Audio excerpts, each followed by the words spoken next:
This is Lex Harper on 87.3 FM. If anyone is still out there and still has a radio that can pick this up. I am in Block 9, apartment complex, United States, northern side of the city, about 3 blocks east of Jefferson Avenue and Pine.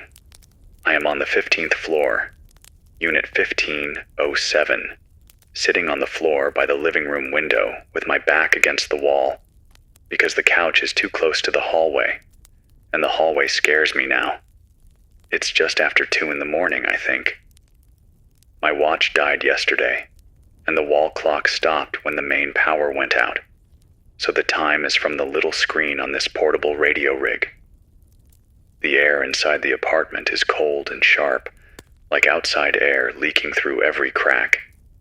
The window glass is broken in the corner from when the shockwave hit, and wind keeps pushing dust and smoke into the room, so the whole place smells like burnt plastic, old wiring, and something like wet stone. The hallway outside is almost totally dark. Only one emergency light above the stairwell door still works, and it flickers so slowly and so weakly that it only makes the shadows worse. Somewhere lower, maybe down on the 10th or 9th floor, I can hear them crawling again. It's this scraping, like stone fingers on concrete, and sometimes a soft tap that could almost be water if I did not already know it is not water. If you're hearing this, drop your coordinates, or just your city. Let us know who's still alive out there. I'm speaking on a home-built transmitter, powered by a little power pack I stole from the maintenance office on floor 6 before it went silent. The battery indicator says I have maybe 4 hours if I keep my voice low, keep the gain down, and do not touch the small lamp I'm using to see the dials. That lamp is hooked up to the same pack. The main backup generator in the basement is dying. Every few minutes I hear it drop and come back like an old man's breathing. When it dips, the whole building changes sound. Fridges stop humming, the few working lights fade, some pipes groan as the pumps fall asleep, then everything comes back in a weak surge. It's like the building is alive and struggling, just like the rest of us. Outside I can hear distant screeches, not like any animal I knew before this. They rise fast and cut off too suddenly, like metal tearing, and then someone slamming a lid over it.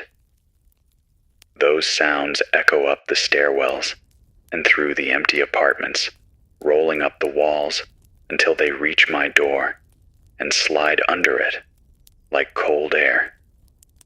If you can hear me, I want you to know first that this is real.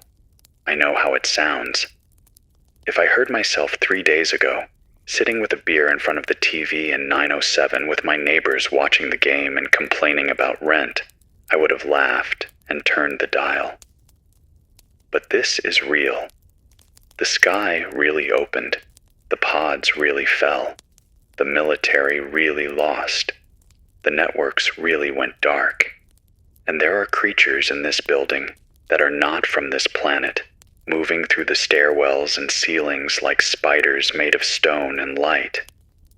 It started 2 nights ago, at least what I call 2 nights ago.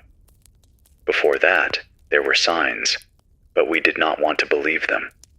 For days, people had been talking about strange lights in the sky, especially over the highway and the industrial zone. Not like normal planes, and not like those weather balloons people like to joke about online. These lights would hang in the same place for an hour, then rush across half the sky in a second, then split into 3 and disappear. I could see them from the balcony on the 15th floor if I leaned over the rail and looked southeast. Some were white. Some were this weird pale green, like old glow sticks. At first we said drones, satellites, secret tests, all the usual things. The news anchors kept smiling while they talked about unexpected sky activity and temporary satellite issues. But their eyes looked wrong, more tense every hour. Then, the pods started falling. At first, they looked like shooting stars, long lines of white fire cutting across the night. But normal meteors burn up. These did not. They slowed down. You could see them breaking in the air, dragging some kind of energy behind them like blue tails. I watched one fall behind the far blocks, and the glow from it lit up the back of our own building for a second, like a sunrise made of welding sparks. The alarms on people's phones went off all at once. That awful tone the government uses, that buzzing siren that makes your heart jump even when it's only a test. Except it was not a test. The message that popped up was broken, like the system wasn't ready. Unidentified object impact, seek. And then it froze and vanished, and the next one just said, shelter in place, and avoid windows. Some phones never even showed the text, just the sound, and then nothing. The emergency alert system, the same one that told us about storms and missing kids, just choked and died on the biggest night of our lives. Less than an hour after the first pod came down, the power blinked for the first time. The street lights on Jefferson and the lights in the lobby flicked off together. A second later, they came back, dimmer. The elevators shuddered. I heard grinding from the lift shaft like something heavy was forced to stop too fast. People started stepping out into the hallway, asking each other what was going on. I remember Mrs. Patel from 1503 standing in her doorway, holding her little dog, asking if it was another rolling blackout. Someone down the hall shouted that the news was showing some crazy stuff, something about huge shapes coming out of impact zones near the highway. From the balcony I saw the first convoy, military trucks, dark green, rushing down Pine Street in a straight line, one after another. Their headlights cut through smoke that had not been there an hour ago. Some cars had stopped in the road, doors open, hazard blinkers still going. A few drivers had crashed into each other. Not big hits, just enough to crumple bumpers and block the lane. Some people were running between the cars trying to wave the trucks down, but the soldiers did not stop. I could see one guy in the nearest truck yelling into a radio, face red, eyes wide. One of the pods must have come down not far from here, because the whole city had this brown haze over it now, like dust from a collapsed building, and the sky was no longer black, but sickly gray-orange. Then everything happened at once. Signals died. It was like someone cut the veins of the city. My phone, which had full bars and strong data a minute earlier, dropped to no service in 1 second. Not weak signal, not one bar, nothing. The TV in my neighbor's apartment froze mid-frame on a news anchor's face and stayed like that until the power cut fully. Texts stopped sending. Apps spun in circles. The people who were on calls started yelling that they could not hear anything. Then those calls dropped too. The only things that still worked were battery radios and a few weird old landlines that some of the older residents still had. And those only worked for another hour before the lines went dead as well. The catastrophe hit Block 9 in a single long breath of chaos.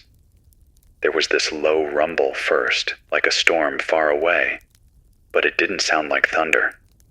It was steadier, like a huge engine if you were sitting directly on top of it. The windows rattled, the walls shook, and then there was a shock wave that hit the building like a slap. I heard the glass break on floors above and below, like the building was full of 100 mirrors shattering at once. The hallway lights went strobe white for a second, and then half of them went out. Down in the lobby, someone screamed, a long, raw scream with words inside it that I could not make out. Another second, and I heard the front doors slam open, then slam shut. Then a sound like many heavy things falling over. Metal, glass, people, I don't know. I went went to the stairwell door on 15 and opened it just a crack. The air pushed up at me like a warm breath, which was wrong because the stairwell is always cooler than the apartments. The emergency lights along the walls were pulsing red like a heartbeat. I could smell smoke coming from below, not thick yet, but enough that my nose and eyes stung. People were on the stairs, pushing up, not in a neat line, but in a messy, stumbling flood. Some had kids, some had small bags or backpacks, some had nothing but the clothes on their backs. One guy from floor 8 that I knew by sight, big guy with a beard and a hoodie, was holding his arm like it was broken and shouting that, "They're in the lobby, they're in the lobby," over and over. When someone tried to grab him and ask, "Who?" he just shook his head and kept climbing. I saw the first creature maybe 15 minutes after that. Time is hard to measure now, but that's what it felt like. I had gone back into 1507, grabbed my go bag with some water and snacks and the small radio I used to keep in my car, and I was about to go check on an old man next door when I heard this scraping sound above me. Not on the ceiling exactly, more like inside it. A slow drag, like someone was pulling a heavy stone along the concrete from one end of the hallway to the other. It started near the elevator shaft and moved toward the stairwell. The voices in the stairwell got louder, more panicked. Then there was this sudden silence, like a switch was flipped. No more footsteps, no more shouts, just the red pulse of the emergency lights and that strange scraping moving along overhead. I stepped back from my door and looked through the peephole. The hallway was empty for a moment. Then something moved into view from the left, from the direction of the elevator. At first, all I saw was one long limb, reaching forward on the ceiling like a huge arm made of black stone, fingers ending in blunt points that pressed into the plaster. They were long, longer than any human arm should ever be, and the way they bent was wrong. The limb pulled a body into view, slow and quiet, as if it had been doing this its whole life. The creature was tall, even while hanging under the ceiling, its torso narrow but solid, like a statue that had come off its base. Its skin looked like stone, but softer, with faint lines that glowed blue along the joints and down its neck, like veins of light. Its head was smooth and too small for its body, and where a face should be, there were just two blue eyes, bright and steady, like LEDs buried in rock. It moved without a sound, except for that dry scraping of its hands and feet on the concrete. It crawled along the ceiling, hugging it like gravity worked sideways for it. When it reached the stairwell door, it stopped and turned its head, like it was listening. I could not hear anything from the stairs, but maybe it could. The blue glow in its eyes seemed to pulse. For 1 second, I thought its gaze turned toward my door, and I froze. I did not breathe. I did not swallow. Every muscle in my body locked up. I could hear my heartbeat in my ears, and I was sure, completely sure, that it could hear it too, through the thin door and the thin wall and the thin layers of my skin. But the creature stayed still, then moved on, crawling over the stairwell door like a lizard over a rock, and disappeared from my peephole view. Later, I learned they can sense more than just sound. They react when someone is breathing too fast, or when a heart is racing. I don't know if it's heat, or vibration, or something we do not have a name for. But that first moment, staring at it through the peephole while it crawled past on the ceiling, is burned into me. The way its body looked heavy and light at the same time. The way its eyes glowed with no warmth at all. The way it moved like it had all the time in the world and nothing to fear. Since then, floors 1 through 3 are gone. Not gone physically, but gone in every other way. No lights, no sound, no people. If you go down the stairwell past floor 4 now, you feel the air change. It gets warmer, thicker, and there's this smell like wet stone and old blood that has been washed and washed but never fully cleaned.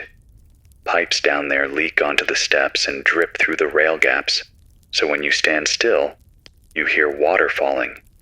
But when you listen harder, you realize some of those drips are not water. They are slow taps of something hard touching metal, like fingers counting bars on the railing. I think the first full breach happened in the lobby.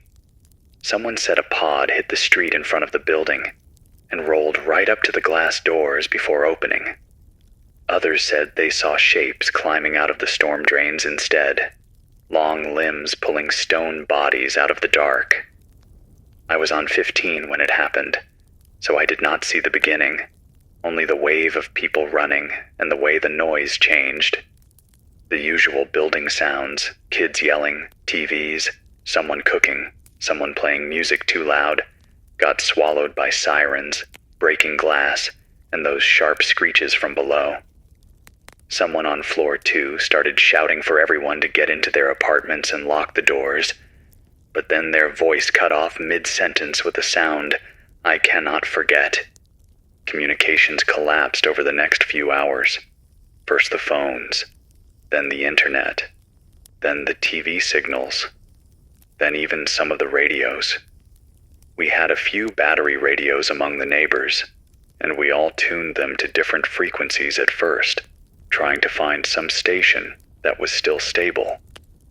For a while, there was a government channel, a strict voice reading from a script about unknown hostile entities in several cities and temporary martial law.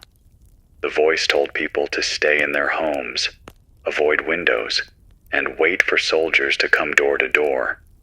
But the more they said temporary, the more the voice shook. There was a point when she stopped reading the script and just whispered, "I'm sorry. I'm so sorry," before the signal cut out and never came back. We heard some soldier chatter too, for a bit. It must have been local units using open channels. They spoke fast and full of codes, but even without knowing the codes, you could hear the fear. They talked about losing the front, about visual contact with multiple hostiles, about rounds not stopping them, about retreating from block-level defense. Someone said, very clearly, "They're crawling on the walls, they're on the ceiling, they're above us." And then there was screaming, and the radio went to static. After that, there was nothing official. No more orders, no more updates. Just a dead air full of crackles and empty space where the rest of the world should have been. Inside Block 9, order broke down fast. At first, some people tried to organize. A guy from 1202, who used to be a cop, tried to set up a meeting point on 12, telling people to come there and stay together in the hallway, that they were safer as a group. For a few hours there was a cluster of residents sitting up against the walls, sharing water and snacks, passing around a flashlight. They were whispering plans. How to get to the roof, how to wave rescuers down, how to send a signal from the balcony if a helicopter came. But the stairwells were no longer safe. Every time someone opened the door to go check on a neighbor or look down the shaft, they risked catching the attention of something in the dark. I watched one woman, Lena from 1510, open the stairwell just a crack to listen for her husband, who had gone down to floor 10 to find his brother. She put her ear near the door. A second later, she flinched back like the metal was hot and slammed it shut, then pressed her whole body against it, shaking. When someone asked what she heard, she said, "It was right there. Something was scratching the other side, right at my ear." Her voice was so small I barely heard it. Later that night, her husband never came back. The next day, Her apartment door stood open, and no one could find her either. People disappeared almost quietly. A shout, a heavy thump, a cracked door. Some apartments we found with doors broken inward, frames splintered, furniture thrown aside like toys. Some with doors closed, but no answer, no sound, no movement. Food still on the table inside, bathroom light on, window curtains moving with the wind through broken glass. Floor 3 was the first to go completely silent. No voices, no radios, no crying babies, nothing. Someone said they saw shadows moving under those doors at night, even though no lights were on inside, like something was walking along the floors of the apartments, waiting. Now, here, I am sitting with my knees pulled up, keeping this radio close to my mouth. My hands are shaking so much that sometimes my teeth tap against the plastic of the mic when I talk. The cold helps a bit. That's one thing we learned by accident. The creatures do not like the cold. They don't stop because of it, but they slow down. Their movements become less smooth, more stiff. They avoid the coldest corners.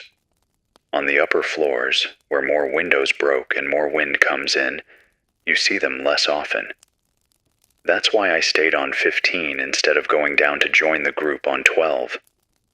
I opened every window I could. The glass is either gone or cracked, the frames bent.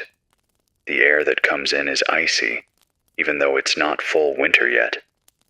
My breath fogs a little when I speak, and my fingers sometimes go numb. But I'd rather be numb than have one of those things moving freely on the walls. If you are in a place like this, in another building, or maybe even in another part of Block 9 if this signal reaches you, listen to me. Find the coldest room you have.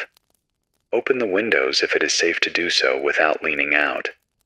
Let the cold in. If you can, block off warm air from the rest of the building. Stuff towels under the door. Close vents that bring in warm air. Put on every piece of clothing you own, but keep the air in the room cold. They move slower there. They sniff around but do not linger. When they pass a really cold pocket of air, they twitch like it hurts them. Water helps too. Not drinking, though you need that, of course. I mean, running water. On floor 9, before it went quiet, a family found out by accident that when they left their shower running, one of the creatures that came down their hallway stopped outside their bathroom and just stayed there, like confused. It scratched lightly at the door, but didn't ram it. It moved away faster than it did from other doors. We don't know if it's the sound, the vibration in the pipes, or some effect of the steam, but cold water, or any steady water sound, seems to bother them. If you still have water pressure, and you think they are near, turn on the shower or sink in the room farthest from where you are hiding, and hope it draws them away or slows them down.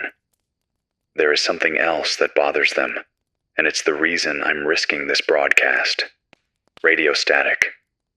I only noticed it yesterday. I was crouched in the hallway near 1502, trying to help an old man move to one of the colder apartments after his heater fried and started making burning plastic smells. I had the radio slung on my shoulder, tuned between stations, because I was trying to find any human voice out there. All we had was static, this constant hissing and popping. As we stepped past the intersection near the elevator, I heard that scraping sound above again. One of them was right there, crawling along the ceiling towards us. I froze, ready to shove the man back into the nearest doorway. But as the creature got closer, the static on the radio changed.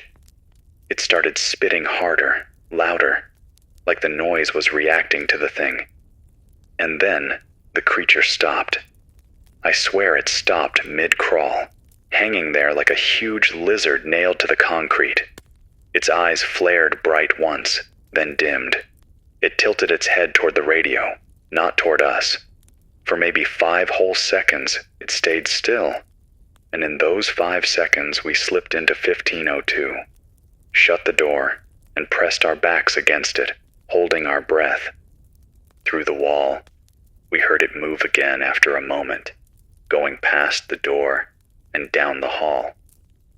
The static slowly went back to its normal hiss. Since then, I have tried a few small tests. Moving in the hallway with the radio on versus off.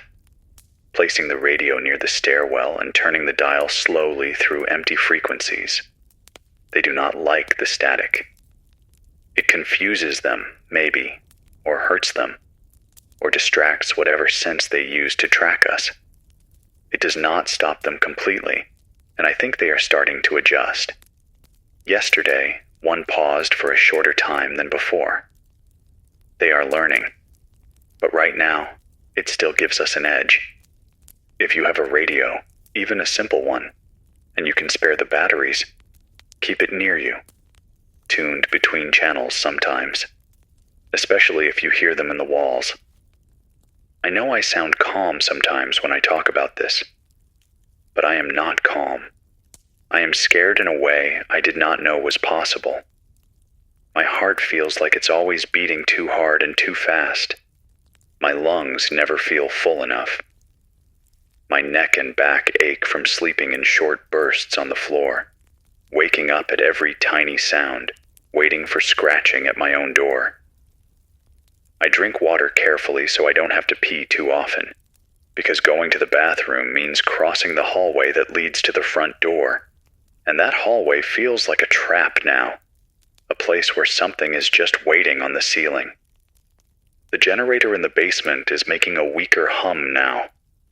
I can hear it through the floor, a faint vibration under my body, like sitting on a purring cat that's too tired to make a full sound. The building used to buzz with life.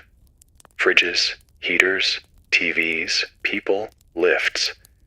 Now the only steady things are that old generator, the occasional drip from broken pipes, and my own voice, thin and small, trying to ride this radio wave out of the concrete cage we are in.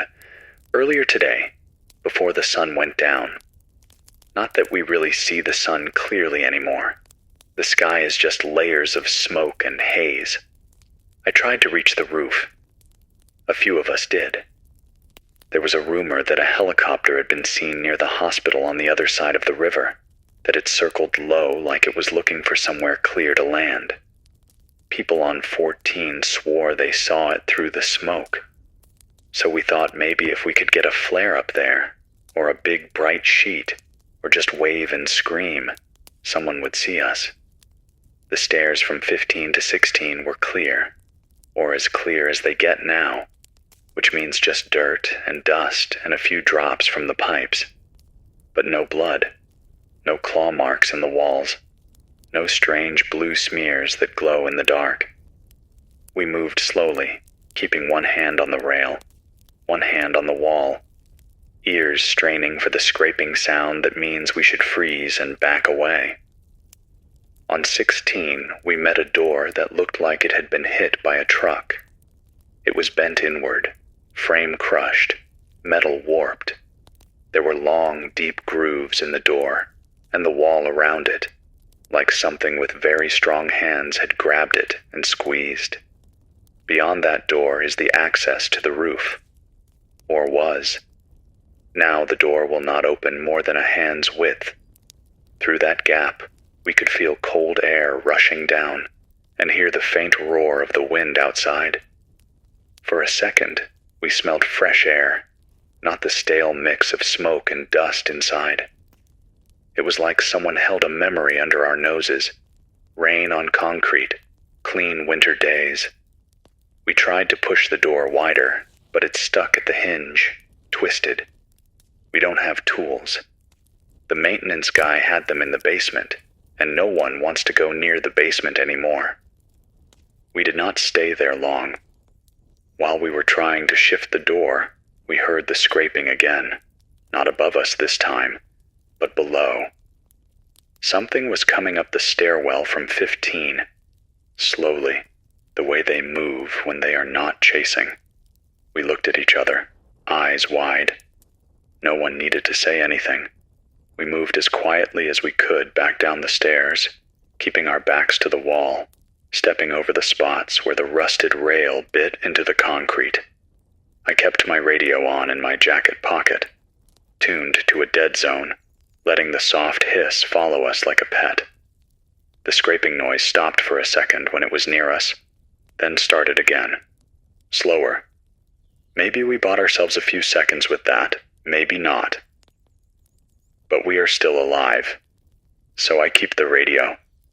If you are listening, you might be in another building like mine, with broken windows, dead elevators, and stairwells that sound like they breathe at night. You might be alone, or with your family, or with neighbors. You might have lost track of what day it is. I think it's the 3rd day since the pods fell, but it could be the 4th or the 5th. The sky has this constant smoke cover now, so dawn and dusk bleed into each other. The outside world does not come in except as distant booms and the occasional flash of light through the haze. Sometimes I see something big move in the distance, like a giant shadow behind the fog, bigger than any building we have here. I don't know if that's one of them, something larger, or just my mind playing tricks. People change in here. I have seen it. The first night, when the creatures were only on the lower floors, people still argued. They yelled at each other about who could use the staircase, who could shelter in whose apartment, who had the right to be in the hallway. Old grudges came out in sharp whispers. By the second night, most of those voices were gone. The ones who were left were quieter, eyes bigger, movements slower. I saw a man from floor 11 give his last can of soup to a kid from floor 10 with hands that were shaking so badly he almost dropped it, and he did not even ask for anything back. I saw a woman sit for an hour with a neighbor she barely knew, holding her hand while the neighbor cried without sound, because we were all afraid that noise by itself might draw something. Fear is like another person in the room now. It sits with you when you eat. It lies down with you when you try to sleep. It follows you when you tiptoe down the hall. Sometimes it makes you selfish. Sometimes it makes you kind. I am not sure which way I lean. I know I have kept this power pack mostly to myself, even when others asked if they could charge their phones just in case service comes back. I told them the truth, that the phones are useless now, but also I did not want to give up any power that might keep this radio alive. Maybe that makes me selfish. Maybe speaking like this, sending my voice out into the dark, balances it a little. Maybe it is just another way for me to feel less alone. If you can hear me, I want you to do a few things. First, breathe slowly. I know that sounds simple, but it matters. They notice fast breathing. When you panic, when your chest rises and falls too fast, when your heart hammers, it is like ringing a dinner bell for them. At least, that's how it feels. So when you hear them, when the scratching starts, when the shadows move under the door, clamp your hand over your mouth if you have to and pull each breath in slow and deep through your nose. Count in your head. Force your body to slow down even when your mind is screaming. I am not good at this either, but I'm trying. Sometimes I press my forehead to the wall and focus on the cold until the rush in my ears gets quieter. Second, make use of your building. Learn its sounds. Learn which pipes drip all the time and which ones are new. Learn which steps creak on the stairs and which do not. If you hear a new sound, do not assume it is nothing. The first time you hear a new scraping, a new tap, a new hiss, stop and listen. When they move, the building talks. The walls carry it. You can tell if something is above you or below you, if it is close or far. When it is close, the hair on your arms will stand up. Trust that. Third, find an old radio. If you don't have one, search the empty apartments. People left in a hurry. They did not grab everything. I found this one in 902, lying on the kitchen counter next to a pot of pasta that had turned hard and dry in the pot. They had just walked away from it. Tune the dial slow. You might hear someone else. You might only hear me. You might hear nothing but static, but that static is still something. It's a noise that is ours, not theirs. It bothers them. It is one of the only things we have that gets inside their heads, if they have heads like we do at all. Fourth, water. If your building still has any water running, save some for drinking, but keep some taps ready to turn on fast when you need a distraction. When you hear them near one side of your apartment, open a tap on the other side if the pipes are still alive. Let the sound run. It is a trade, I know. You give away some of your precious water. But if it keeps them outside the door instead of inside the room, it's worth it. I keep thinking about the first time I saw a pod up close. It was after that first heavy wave of chaos in the lobby. I made the mistake of thinking it might be safer to go down, that maybe soldiers had cleared the entrance, that maybe this building was still on someone's list to rescue. I went with two guys from 15, Marco and Jake, both in their 20s, both too brave for their own good. We went down as a group of 3, holding flashlights on low, keeping close to the wall. From 15 to 10, the stairs were mostly clean, just dust and a few dropped items. Shoes, a grocery bag, a broken phone. On 9, we saw the first streaks of blue on the wall, glowing faintly even in the day. Thin lines like someone dragged wet neon paint along the concrete. On 6, we saw the pod. It had punched in through the wall at the landing between 5 and 6, leaving a big hole that opened onto the outside air. Through that gap, we could see the street below.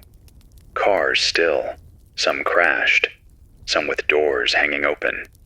Smoke drifting in gentle sheets. The pod itself was lodged in the stairwell, taking up half the space.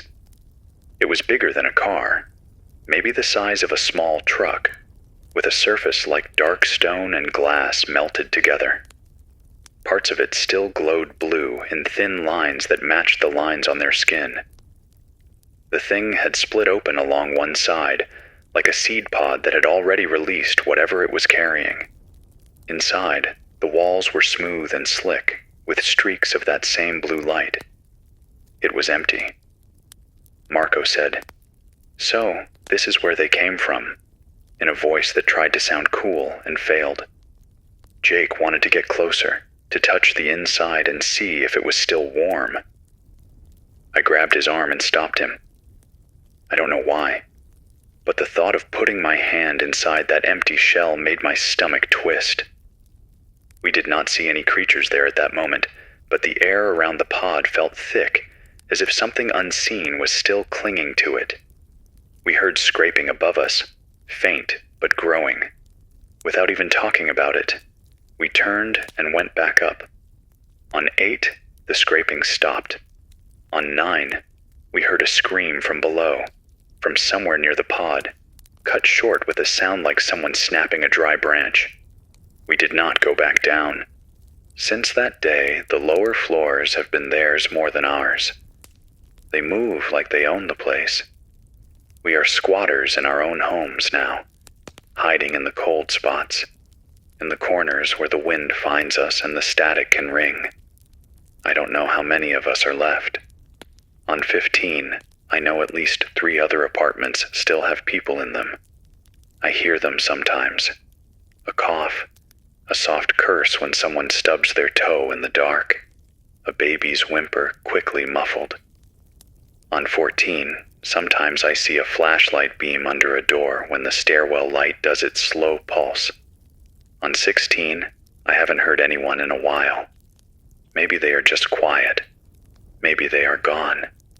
I am talking to you because I refuse to let the silence have everything. The aliens took the streets, the sky, the signals, but they do not own every small voice yet. Maybe there are soldiers regrouping somewhere. Maybe there are other buildings like Block 9 where people are learning the same things we are, finding the same little tricks, testing the same weak points.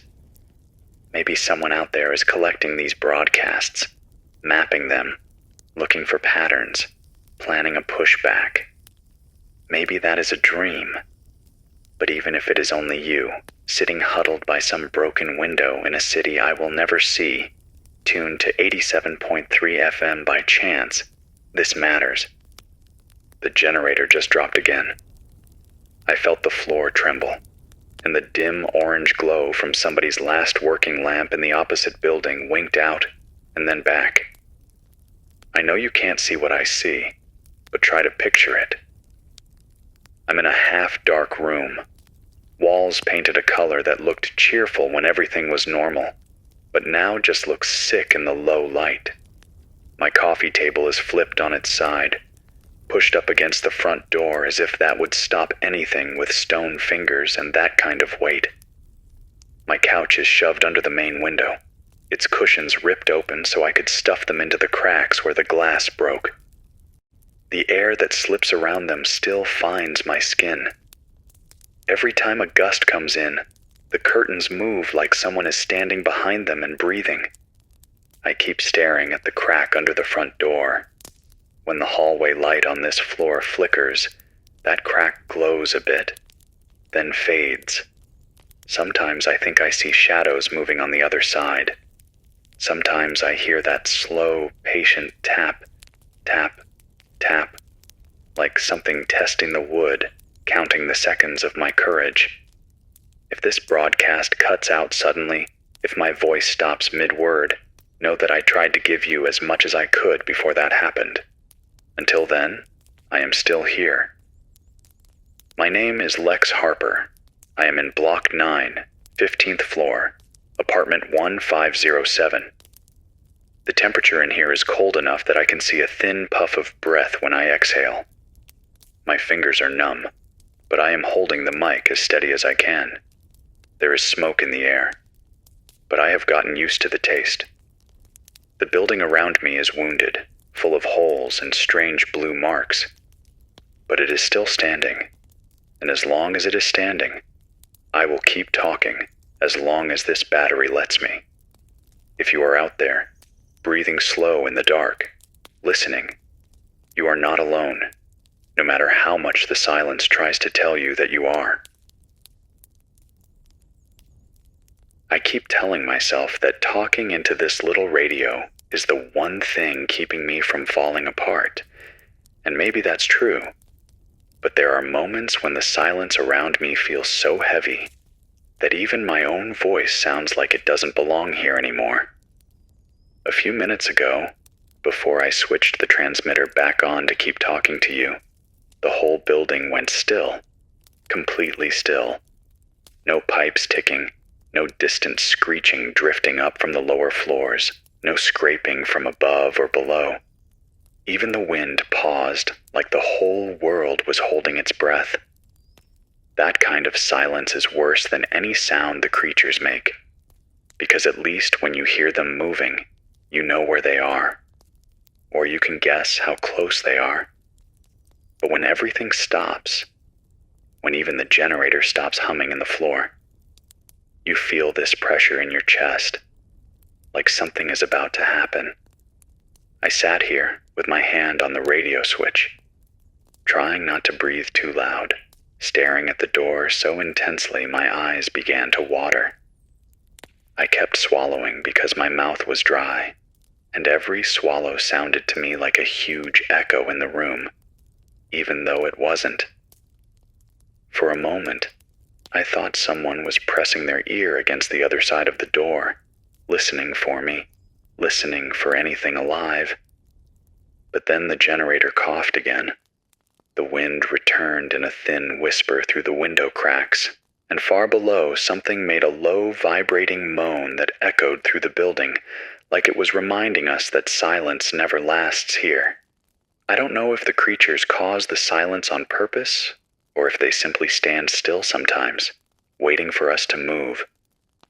Everything about them feels like a kind of patience we aren't used to. They don't rush unless they need to. They don't make noise unless they want to.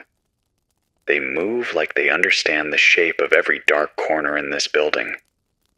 Better than we ever have. A while ago, just before everything went quiet, I thought I heard someone on the other side of the hallway. Footsteps, very faint. Too soft to belong to one of those things, but too slow and uncertain to belong to someone confident. They stopped right outside the opposite door. 1504, I think. I didn't dare open my own door to check, because the hallway feels like the most dangerous place now. The lights flicker randomly, the shadows stretch too long, and the ceiling sometimes groans like there's weight shifting on top of it. But I pressed my ear against my own door and listened. I could hear breathing that wasn't mine. Human breathing. Shaky, uneven, scared. Someone was standing still outside 1504, maybe deciding whether to knock, maybe afraid to make a sound, maybe trying to gather the courage just to move again. I wanted to call out softly, to tell them they weren't alone on this floor, but I couldn't risk it. A voice in the hallway, even a whisper, can carry too far. You never know which apartment a creature might be near, clinging inside a vent or perched on a corner of the ceiling where the cracks are deepest. So I stayed silent, ears pressed to the cold wood, waiting. Then, after a long minute, the footsteps moved again, slowly toward the stairwell door. I heard the metal handle lift a little, then stop. Whoever it was must have sensed something on the other side. A second later, the handle lowered very gently, carefully, and the person backed away one tiny step at a time. I didn't hear them after that. They must have gone back into their apartment and shut the door without a sound. I don't know who they were, but it made my chest tighten, because it reminded me that there are still people here trying their best to move without being noticed. People who are probably just as cold and terrified as I am. People I might never see again because these days, going just a few steps into the hallway feels like walking into a mouth that hasn't decided whether to close on you yet. It's strange how much I've learned about this building in the last couple of days. I've lived in Block 9 for 6 years, and I thought I knew it. I thought I knew which walls were thin, which apartments had loud neighbors, which stairwells smelled like old carpet, and which ones always seemed colder. But now I know it the way a wild animal knows its den, by sound, by vibration, by air temperature, by instinct. I know which steps creak on the stairwell between 14 and 15, the exact pattern of them, so I can step around them if I ever have to run. I know that when the wind hits the building from the west, the pipes on this floor vibrate in a way that almost sounds like tapping, so I don't panic when that happens. I know that if you press your palm flat against the floor near the bedroom door, you can feel faint tremors when something heavy moves on the floor below. And I know that the creatures always make the ceiling tighten a little when they crawl. Not literally, but the vibrations change, like tension spreading through a drum skin. That's how I can tell if one is directly above or just moving around somewhere nearby. I didn't ask for this kind of knowledge. I didn't want any of it. But fear teaches fast, faster than anything else. I keep thinking about the last time I saw people on this floor. Not heard them through the walls, but actually saw them face to face. It was the morning after the pods fell. The smoke outside had thinned a bit because the wind shifted, so the light coming in through the broken windows carried this dull orange glow instead of the thick brown haze. 4 or 5 of us met near the elevator. Not by choice. We all just came out of our apartments at the same time, like our instincts said we needed to check on each other. There was old Mr. Wexler from 1509, wearing 2 sweaters and holding a crowbar he must have taken from somewhere. There was Sarah from 1506 with her teenage daughter, both wrapped in blankets. There was a guy from 1511 whose name I never learned, carrying a butcher knife and a backpack with cans rattling inside. And there was me, hugging the wall because I didn't want anything behind me. We talked in low voices, sharing what we knew. Someone said they had heard talking on the upper floors during the night, people shouting to each other before everything went silent up there too. Someone else said they tried calling 911 before the phones fully died, but only got a single beep and then nothing, like the system had crashed completely. The group tried to decide whether we should head up to the roof together, break open the locked access door, and wait for rescue. But someone asked the question none of us wanted to answer. What if the roof is worse? We looked at each other and didn't know what to say. The roof was open sky, open wind, open exposure. If the creatures climbed walls as easily as they crawled ceilings, what difference would the roof make? And what if there were bigger things out there? The ones that made the sky flash with that strange blue-white light every few hours.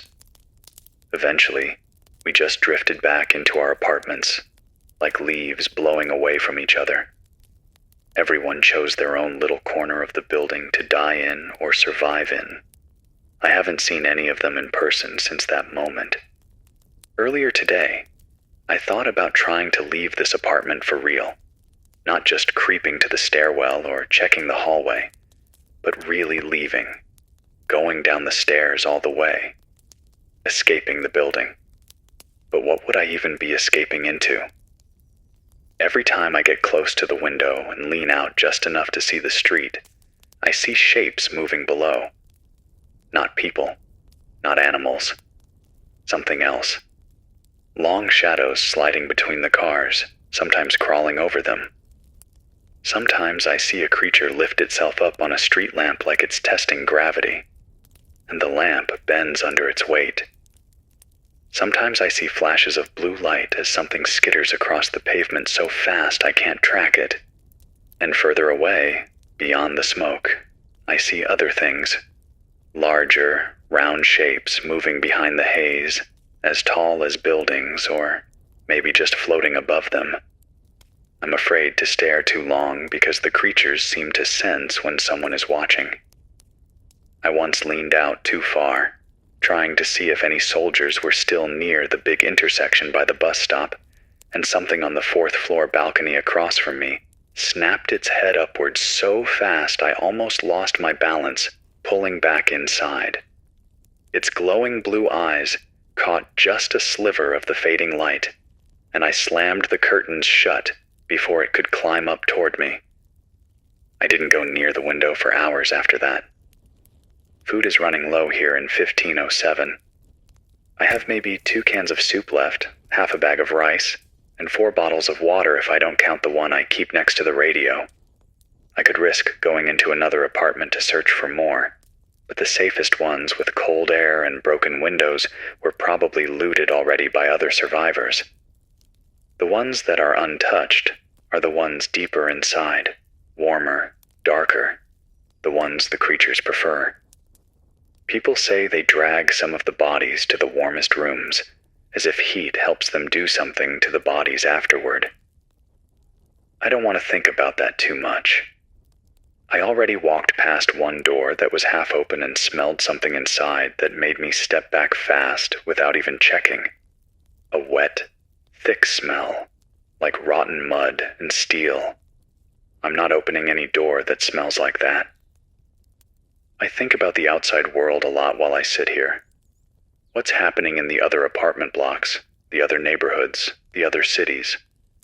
Whether there are still helicopters flying somewhere, whether any military bases are still active, whether the emergency broadcast system might come back online.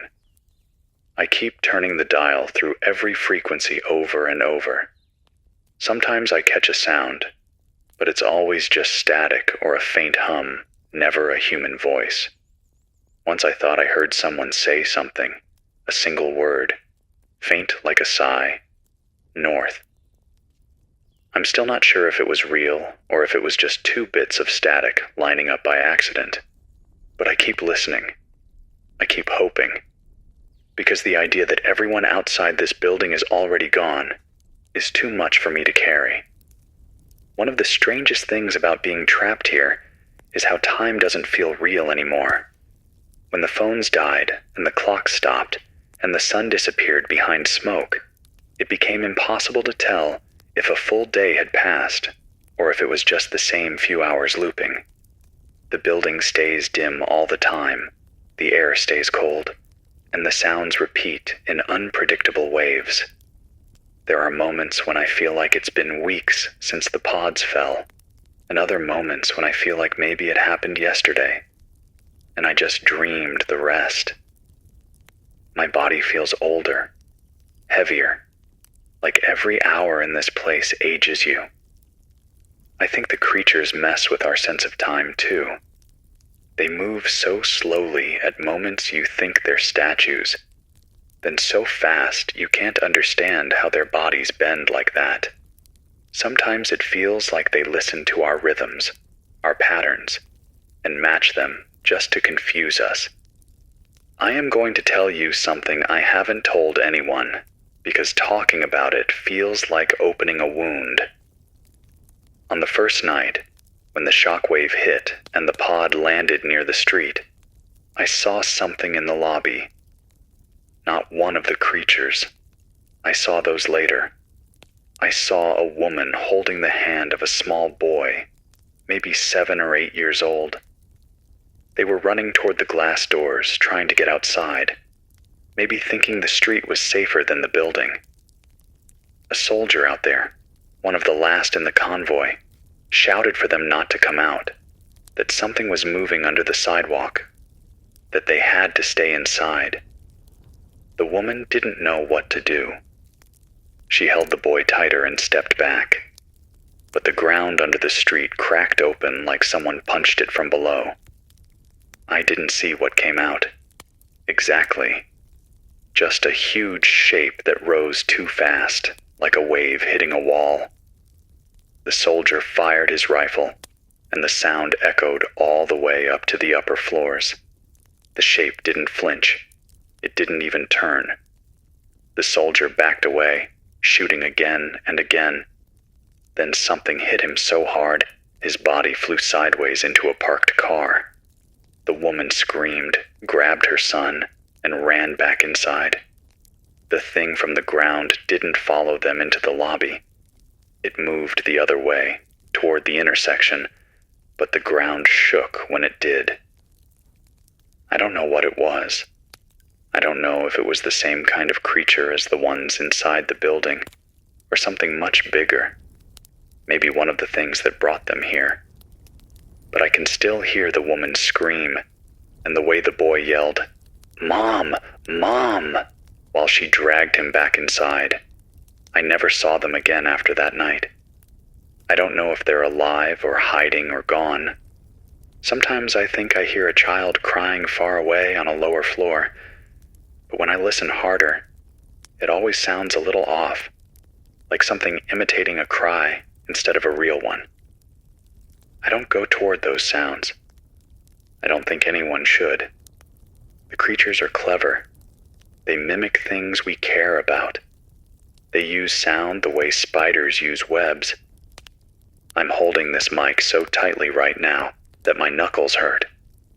The air is colder than before. I think another window on this floor must have broken from the pressure changes. The cold helps, but it also makes the loneliness sharper. Cold rooms are safe, but they feel like empty caves. Sometimes at night, when I'm lying on the floor wrapped in 3 layers of clothes and focusing on keeping my breathing slow, I start talking to myself just to hear a voice. I whisper things like, "You're still here," and "Just stay awake a little longer."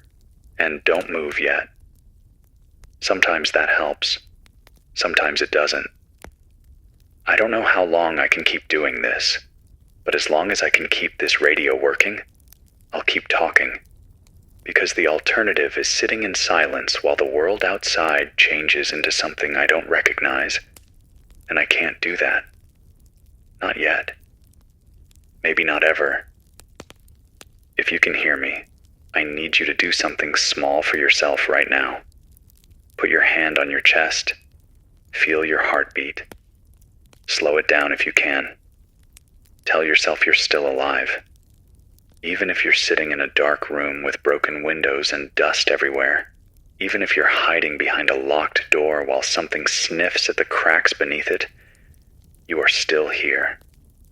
And being here means everything right now. It's strange how survival doesn't feel heroic. It just feels like waiting for the next sound, waiting for daylight that never comes the same way twice, waiting for rescue or doom or something in between. But waiting is still living, and living is still resisting. And resisting means they haven't taken everything yet. I think I hear movement again, somewhere down the hall. Not close, but not far enough either. A soft, shifting sound, as if someone dragged a hand along the wall while walking slowly.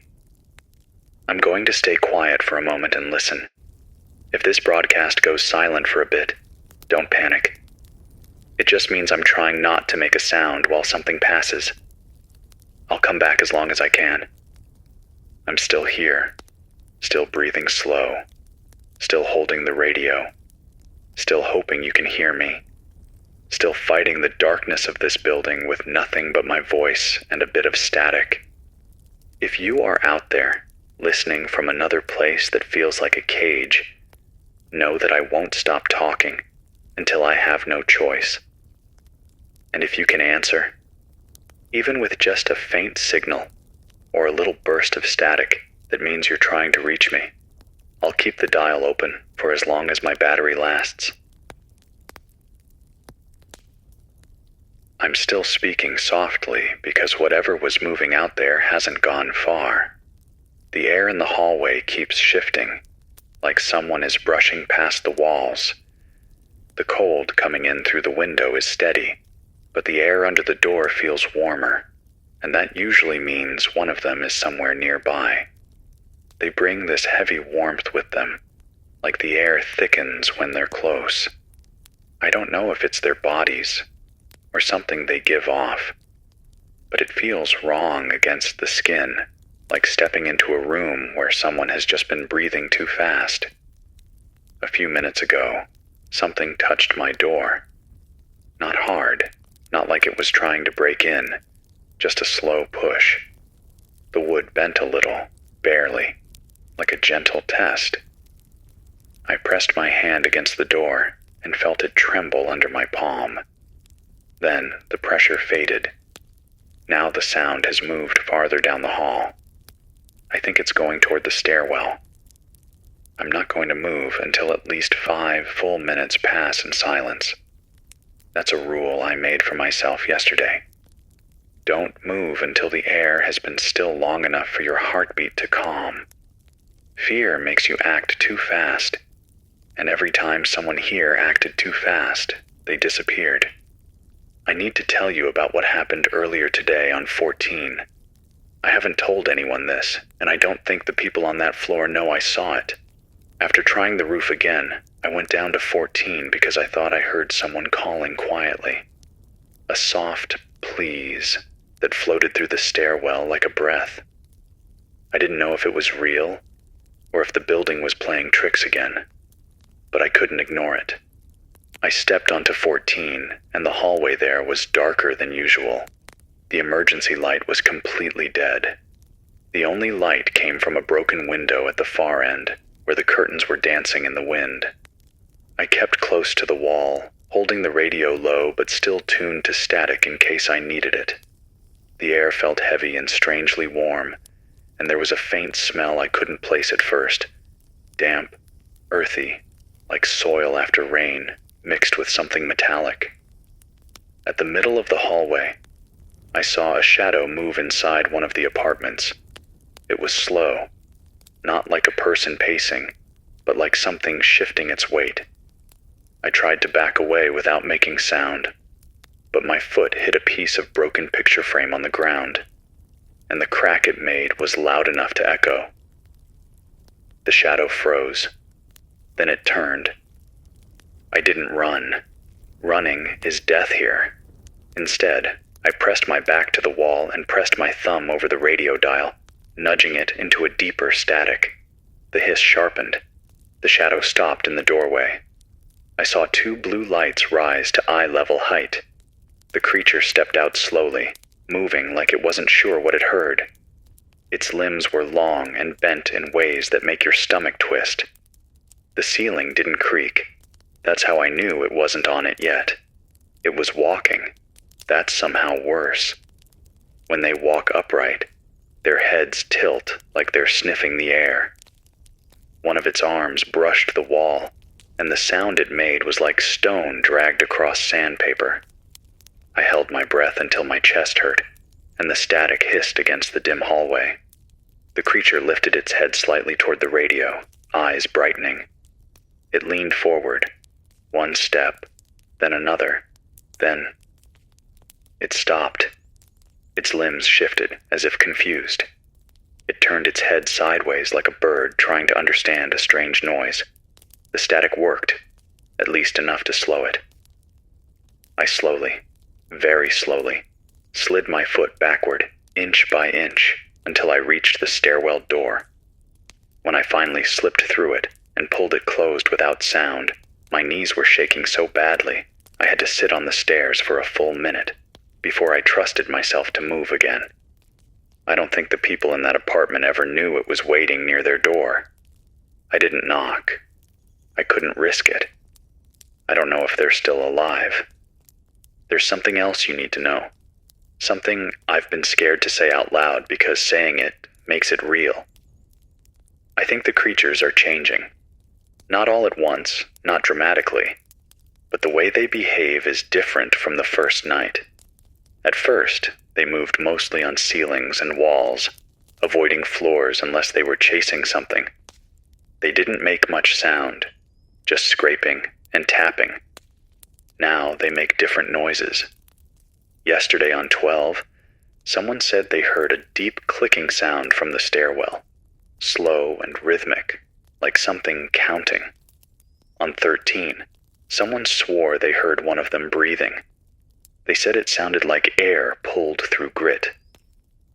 And here on 15, I've noticed they pause outside certain doors longer than before. It's like they know which rooms have people inside. I think they're learning our patterns. They're sensing more than just our fear. Maybe they recognize the smell of people who are still alive. Maybe they are listening to the heartbeat vibrations through the floor. Or maybe they can hear the small shifts in air when someone inside a room turns over in their sleep, or moves a blanket. I don't know.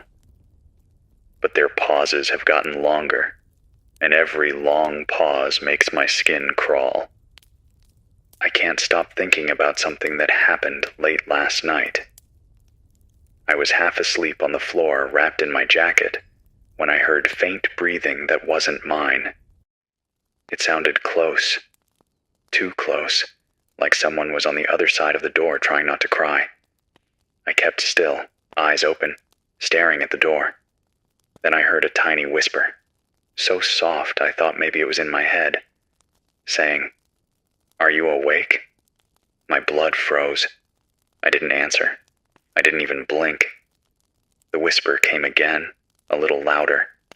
"Lex." Nobody alive knows my name except for the few neighbors I haven't seen in days. And whoever whispered didn't sound like any of them. I recognized the voice a little, but not in the way you recognize a person. More like the way you recognize your own voice when you hear it in a recording. It sounded wrong, like someone trying to imitate a human tone but smoothing out the edges, making the voice too even, too soft. I stayed still. After a moment, the whisper stopped, and then I heard the soft, dry scraping on the door. Not knocking, not pushing, just fingertips gliding lightly, almost thoughtfully across the wood. I didn't sleep the rest of the night. I think they can mimic us now. Or maybe they always could, and they're only starting to use it. I don't know which is worse. If you hear someone calling your name in the hallway, if you hear a familiar voice, even a loved one, do not open your door right away. Wait. Listen. Make sure you can hear breathing that sounds real, uneven, warm. Make sure you hear footsteps that match a human weight, not that strange, weightless glide. Make sure the door doesn't warm up when they get close. If the air gets warmer, if the smell becomes metallic or earthy, do not answer, no matter what they say. This morning, I peeked down the stairwell again from 15, just enough to see the landing below. The floor was wet, not from water, something darker. It had pooled near the railing and dripped through the cracks to the next level. I couldn't see any bodies, just streaks leading toward a half-shut door as if something was dragged. I backed away immediately. I don't know whose blood it was. I don't want to. Every time I see blood now, my brain tries to guess who it belonged to, and I have to force myself not to. You can't survive long here if you keep giving names to every shadow. I want to tell you something hopeful, but hope here is small and delicate, like a match flame in a snowstorm. Earlier today, on 13, someone lit a candle in their apartment. I don't know why. Maybe they needed the light. Maybe they were praying. Maybe they just wanted warmth. The candlelight flickered under the door, warm and golden, the kind of light that reminds you of normal nights before all this. I saw it while passing the stairwell gap. It made me stop and stare for a moment, just because it looked so human. A tiny bit of soft light in a hard place. Then someone from inside the apartment whispered something in a shaky voice, a little like singing, maybe humming a lullaby. It wasn't loud, but it was the most human sound I've heard in days. They probably don't know I heard them, but for a second, it made me feel like there are still people fighting to keep pieces of themselves alive, even in here. I didn't knock. I didn't want to break that moment or put them in danger, but it helped me more than they will ever know. The generator sputtered again just now.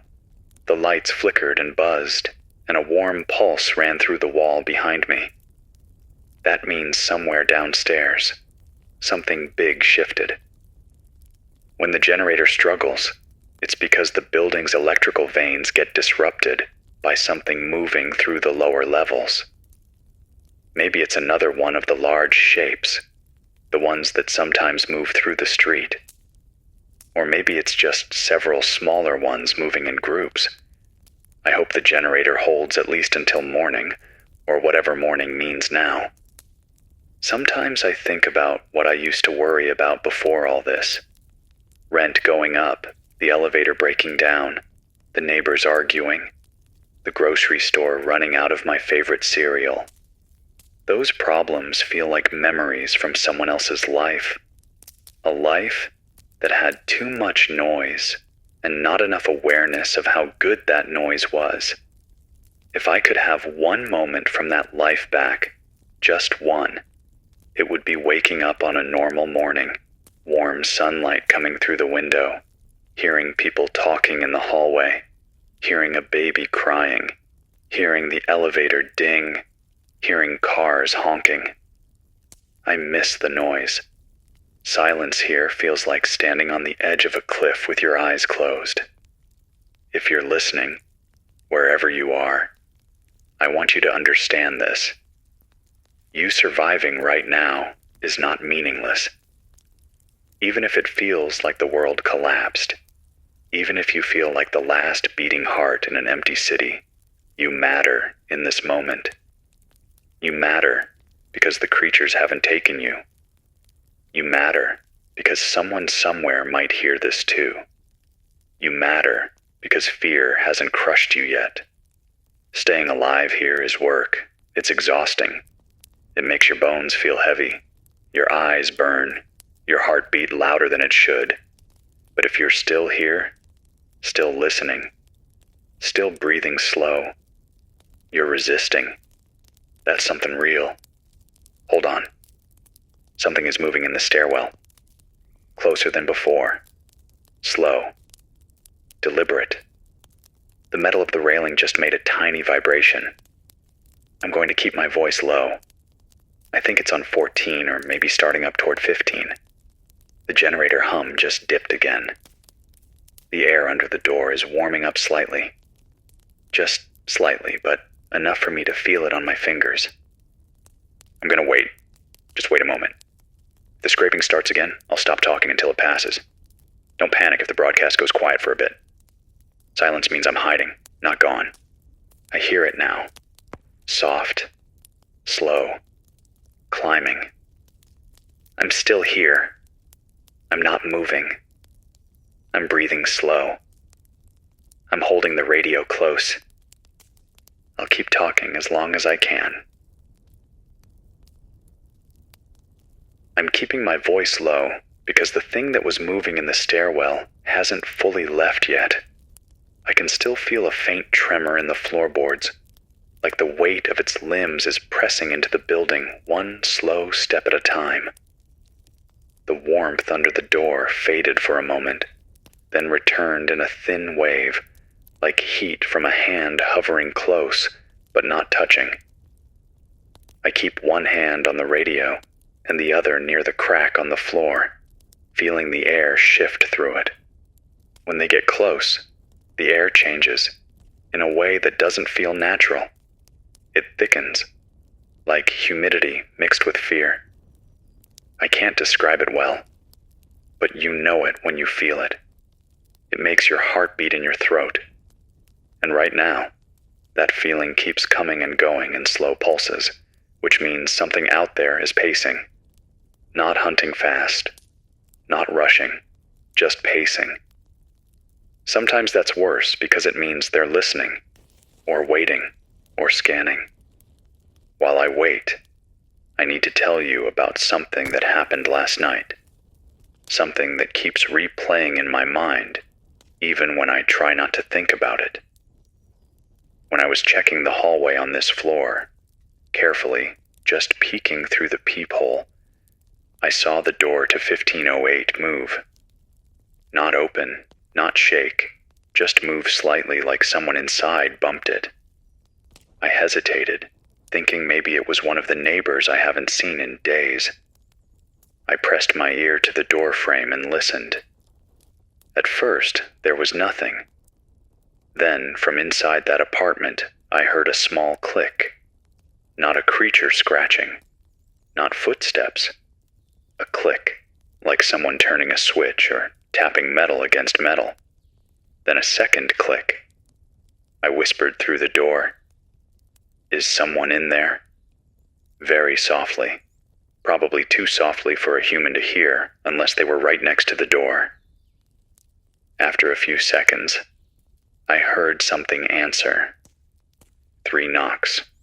Not heavy, not loud, but steady. 3 soft knocks on the other side of the door. I almost spoke again, but something stopped me. My breath caught in my chest and I leaned closer, trying to hear any human breath, any shifting clothes, any whisper. But the air under the door warmed too fast. That warm wave pushed out from the crack like a sigh. Human rooms don't warm up like that. And then came the tapping. Fingertips, or something like fingertips, dragging in a slow curve along the inside of the door. A sound that tried to sound curious, almost gentle, like imitating human behavior, but not understanding the meaning of it. I stepped back from the door so fast I hit my elbow on the wall. The tapping stopped immediately, and the warmth faded. I didn't hear anything else. Later, when the lights flickered, I checked again. No movement, no sound. Just the memory of those 3 soft knocks that got the rhythm right, but the feeling wrong.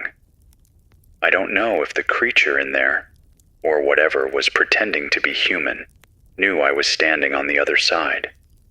I haven't gone near 1508 since. The scraping in the stairwell is getting quieter now. Maybe it's heading up to 16. I hope not. If the upper floors go silent like 1 through 3 did, the creatures might start coming down here more often. Every floor that dies becomes a funnel, pushing everything closer to us. That's why I try to keep this floor cold, so they don't want to linger. But cold only slows them. It doesn't stop them. And sometimes, when the wind dies for a long stretch, the temperature rises just enough that the hallway feels warmer than the apartment. That's when they roam. That's when I stay as still as stone. There's something I should tell you about the vents. I used to think the vents were safe because I sealed mine off with towels and duct tape. But earlier this afternoon, when the wind was low and the building was quiet, I heard a faint scratching from inside the vent on the far wall.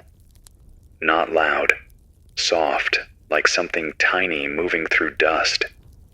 I thought maybe it was just debris shifting or small animals, but then I heard a long, slow inhale from inside the metal, like something testing the air.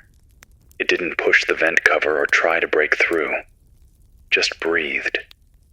I turned the radio to a stronger static, slowly, and brought it closer. The scratching stopped. The breathing stopped too, but I kept the radio pointed at the vent for almost 10 minutes before stepping away. I don't know if it was one of the creatures, or something new, or something small hiding from them. But now I sleep with the radio on low static facing the vent, just in case. I need to tell you something else. Something I realized only today. The creatures don't just sense fear.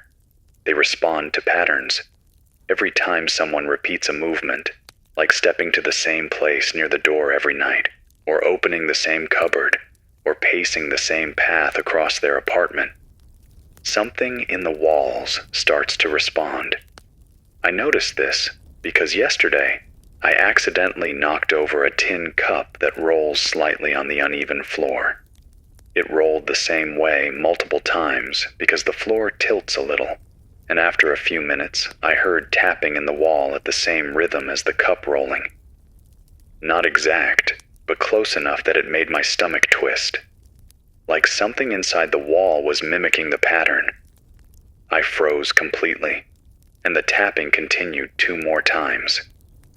Then it stopped. I haven't let anything roll or repeat since. If you're listening, try to change your routines even in small ways. Don't breathe in the same rhythm every time you get scared. Don't step in the same spot each time you approach the door. Don't sit in the same place if you can avoid it.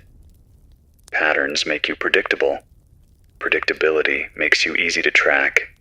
The creatures learn too fast. I don't know how their minds work, but they do notice patterns of movement and sound, and they adapt. The scraping just stopped. The warmth under the door faded completely. I think it's moved up to 16 or maybe back down to 14.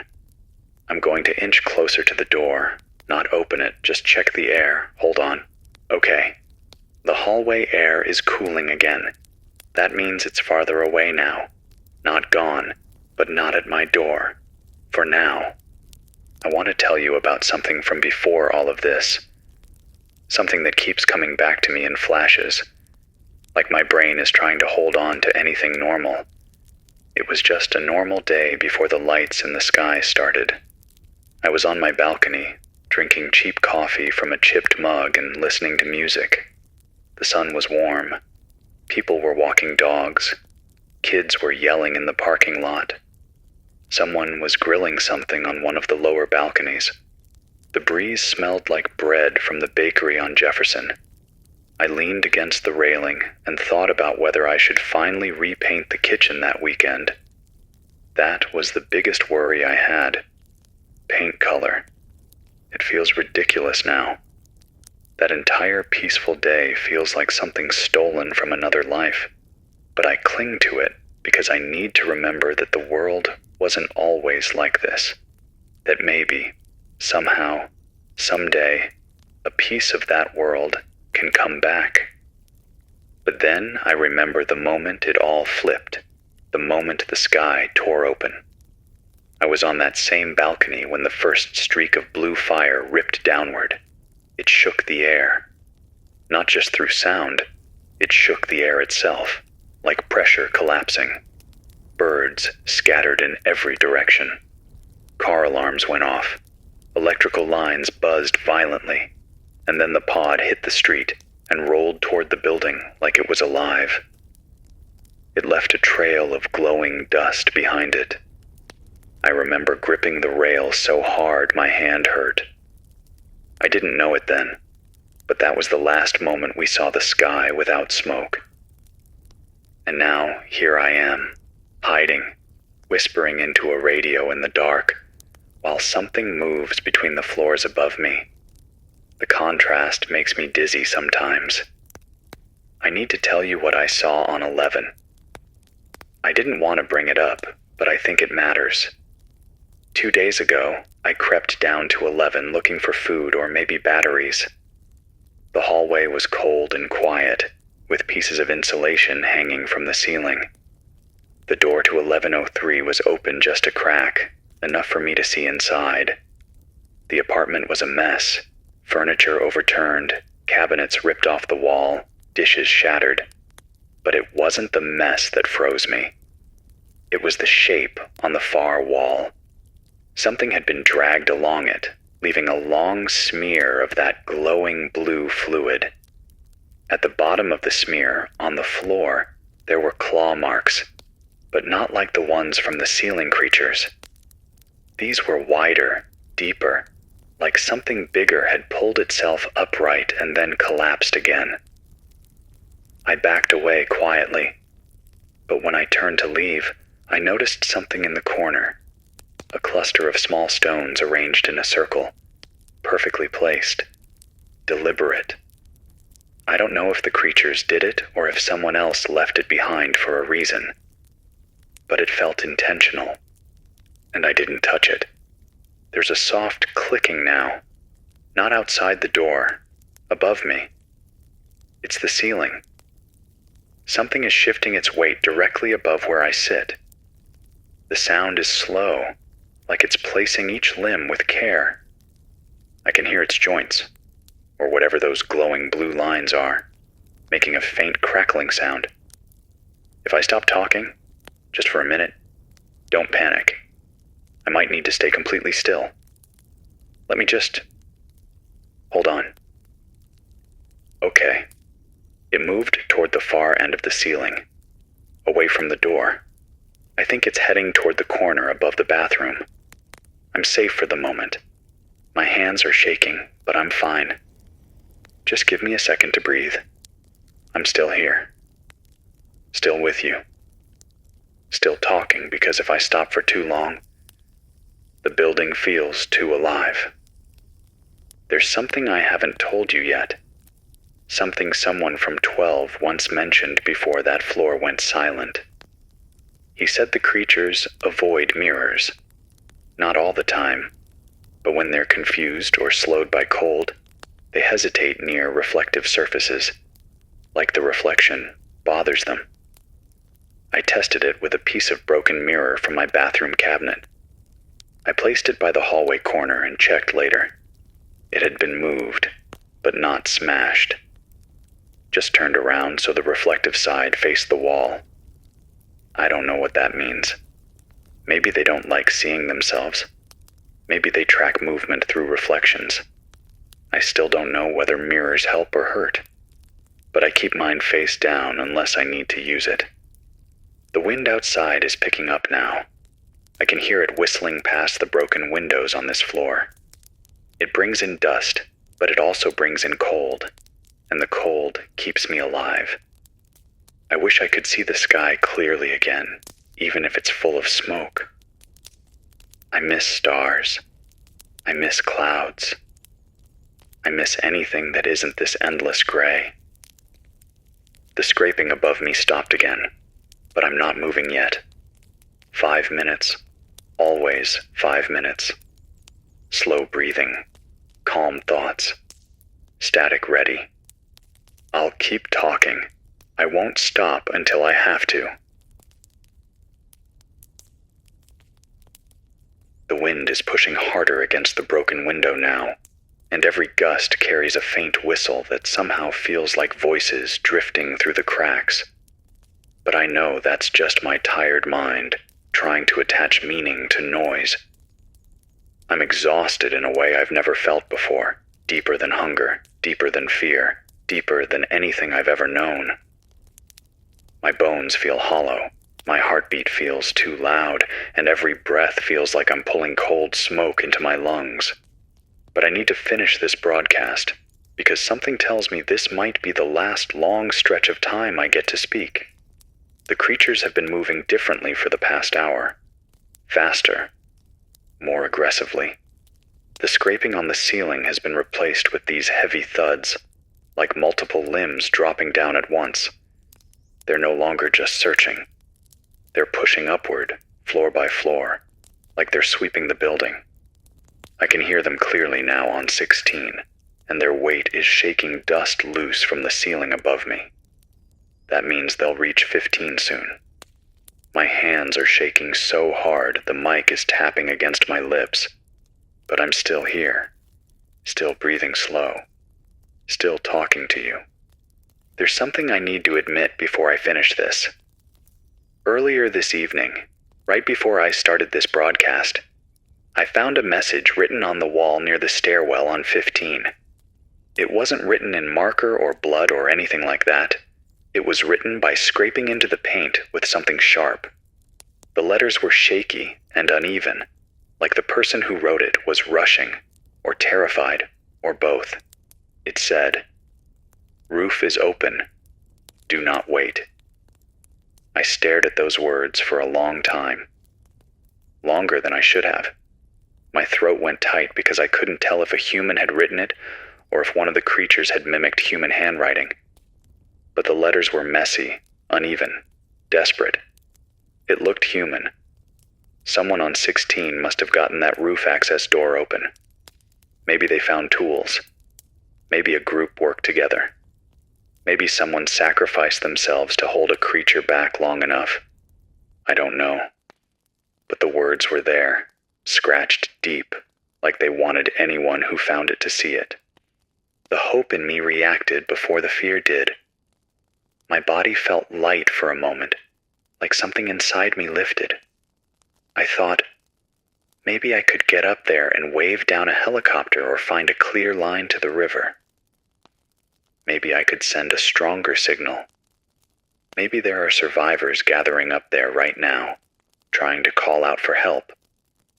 But then I remembered the sound I heard when I tried the roof myself. That deep groan behind the twisted metal door, like something big pressed on it from the other side, watching us through the crack. Maybe whatever was on the roof then has moved. Maybe it hasn't. I don't know. But that message on the wall might be the last human voice I ever see in this building. I need to tell you what happened on the lower floors earlier today, before everything started shifting.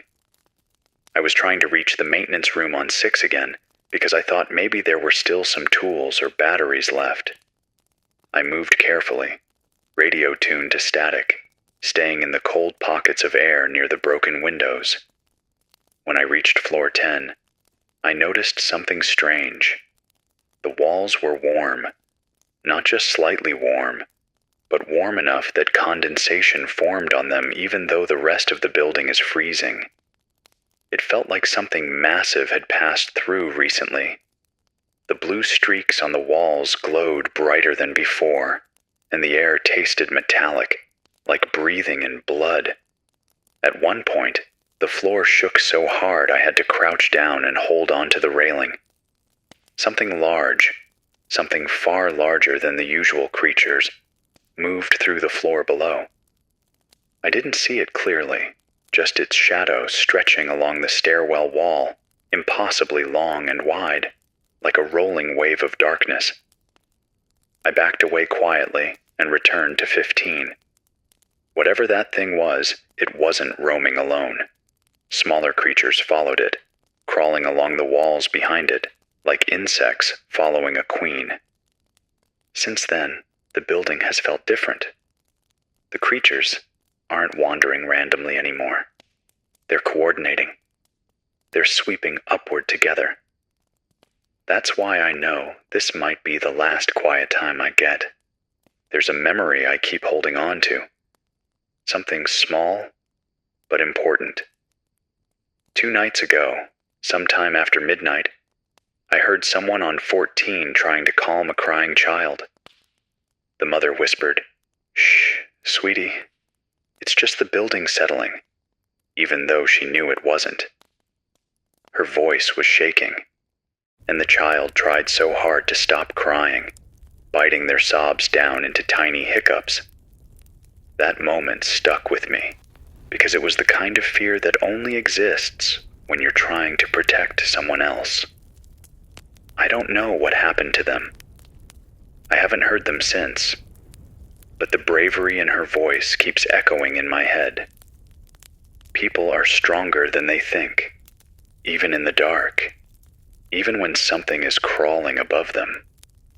I want to tell you what I think these creatures really are, after days of watching them, listening to them, feeling their movements through the floor. I don't think they came here by accident. The pods were too controlled, too slow in descent. The lines of blue light on their bodies match the lines inside the pods. The heat they give off feels like something chemical or biological, working constantly inside them. They sense heartbeats, breathing, vibrations. They react to static like it interferes with whatever sense they use to track us. And they imitate sounds, footsteps, breathing, even voices, but never perfectly. They keep trying to get better at it. That means they're learning, which means something is directing them, or they're evolving on their own. And the large shapes moving through the streets, the ones that shake the ground, are probably something above them in whatever hierarchy they have. The world isn't ending because some random creatures fell from the sky. The world is being reshaped on purpose. I don't know what they want. Food? Territory? Something in our infrastructure? Something in our atmosphere? I'm not smart enough to guess. But they're not leaving. They're not losing interest. And they're not stopping. So the only thing left for us is to adapt faster than they do. I need to finish this with what's happening now, right this second. The ceiling is cracking slightly above the kitchen. Dust is falling in tiny streams. Something heavy is crawling on the beams, testing each one. I can hear its limbs grip the metal, slow and deliberate, like it's listening for my heartbeat through the ceiling. My breath is shallow. I've pulled the radio close to my chest, static turned up just enough to confuse it. Cold wind is blowing across my feet, and I keep telling myself the cold is on my side. I'm thinking about going for the roof. Not now, but soon. Maybe right after I end this transmission. If the creatures sweep 15 and then move upward, there might be a small window where the stairwell is clear behind them. A tiny chance. A risky one. But doing nothing is worse. I want to say something to you, whoever you are, wherever you are listening. Maybe you're in another building like mine. Maybe you're in a basement. Maybe you're already on a rooftop trying to send out your own signal. Maybe you're alone. Maybe you're holding on to someone's hand right now. I don't know. But I need you to hear this clearly. You are still alive. That matters. The creatures haven't taken everything. Not yet. As long as one person remains breathing, thinking, resisting, this isn't over. Cold slows them. Water confuses them. Static disrupts them. Silence protects you. Patterns expose you. Keep changing your rhythm. Keep making your breathing slow. Keep your rooms cold. Keep your radios on. Keep listening. If you reach a rooftop, light something bright, even if it's just a flashlight. Aim it toward the river, toward the industrial zone, toward the hills. Someone might see. A helicopter, a drone, another survivor. Don't give up the roof. Even if the creatures climb, even if the sky is dark, don't give up the roof. Height still matters. Signals still matter. I'm going to try for the roof as soon as I finish this. I don't know what I'll find up there. Darkness, creatures, survivors, or maybe nothing. But I can't stay in this room any longer. The ceiling is starting to bend. Something is lowering itself slowly, testing for warmth. I need to move before it figures out exactly where I am. This is Lex Harper, Block 9, 15th floor, Apartment 1507, transmitting on 87.3 FM with the last of a dying power pack. If you're out there, keep breathing slow. Keep surviving the quiet. Keep holding on to whatever hope you can find. I'm going to switch off now, not because I want to, but because I have to. The hallway is warming again. The creature in the ceiling is pausing directly above me, and the only chance I have is to move when it shifts back toward the stairwell. If you're listening, stay alive, stay quiet, stay cold, and if you make it to a rooftop, look for me.